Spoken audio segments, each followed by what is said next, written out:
বন মানেই সব জিনিসের ভাগ, বন মানেই একটু মারামারি, বন মানেই ভরসা, আবার বন মানেই আম্মুর মতো আদর, বন মানেই বিশ্বাস, বন মানেই বুকের মাঝে একটুখানি জায়গা। আসসালামু আলাইকুম এভরিওয়ান, কেমন আছেন সবাই?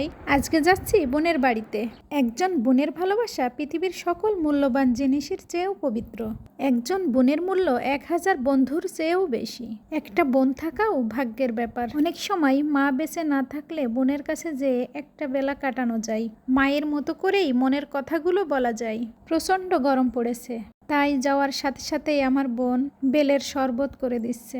এত গরমে জার্নি করে এসে এক গ্লাস ঠান্ডা ঠান্ডা বেলের শরবত গরমের ক্লান্তি দূর করে স্বস্তি এনে দিয়েছিল। দুপুরে খাওয়া দাওয়া শেষ করে একটু রেস্ট নেওয়ার পর বিকালের নাস্তা, চটপটি আর আইসক্রিম। এই চটপটিটা মাশাআল্লাহ এত সুন্দর, এটা খাওয়ার পর আমি এর ফ্যান হয়ে যাই।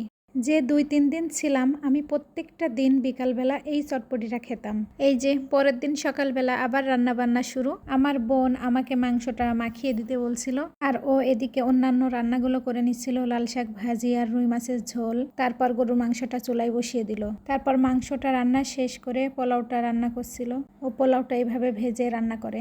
আসলে এক একজন এক এক রকমের রান্না করতে পছন্দ করে, যার যেমন সুবিধা হয় আর কি। আসলে যার বোন নাই, বোন না থাকার মর্মটা শুধু সেই বোঝে। আলহামদুলিল্লাহ আমরা 3টা বোন। ও এদিকে রান্না করছে আর আমার সাথে অনেক গল্প করছে। বোনেরা এমনই হয়, বোন গেলে কি খাওয়াবে কি করবে সেটা নিয়ে ব্যস্ত থাকে। ওর রান্নাঘরে চুলা ভেঙেছে, তাই ও উঠানে বসে রান্না করছে, আর আমি একটু আশেপাশের ভিউগুলা নিচ্ছিলাম। আমার মেয়ে আবার ডাল দিয়ে ডিম রান্না অনেক পছন্দ করে, ও আবার সেটাও রান্না করে নিচ্ছিল। গ্যাসের চুলা থেকে ডালটা আগে থেকে ফুটিয়ে নিয়ে আসছে, তারপর চুলায় রান্না করছে যাতে তাড়াতাড়ি হয়। আমার বোন জামাই সকালের নাস্তা সেরে দুপুরের খাবারটা সাথে করে নিয়ে যায়, তাই ও সকাল সকাল রান্না করে। এজন্য দ্রুত সময়ের মধ্যে ওর রান্না শেষ করা লাগে। কালকে আবার আমার মেজো চাচার মেয়ে দাওয়াত করেছে, সেখানে যেতে হবে।